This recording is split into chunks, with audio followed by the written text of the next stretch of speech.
Alam mo, masakit talaga sa pakiramdam kapag minamaliit ka ng ibang tao dahil lang sa trabaho mo.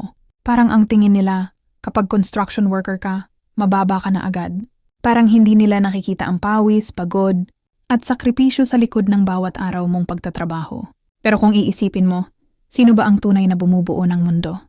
Ang mga gusaling pinagtatrabahuhan nila, ang mga bahay na tinitirhan nila, ang mga mall, paaralan, ospital, tulay at kalsada, lahat yan. Dumaan sa kamay ng mga construction worker. Bawat semento na binuhat, bawat bakal na itinaas, bawat pawis na tumulo, may kwento ng sakripisyo. Habang ang iba ay nasa malamig na opisina, ikaw ay nasa ilalim ng tirik na araw. Habang ang iba ay nakaupo, ikaw ay kumakayod. Hindi iyon kababaan, iyon ay katapangan. Minsan hindi lang talaga marunong tumingin ang tao.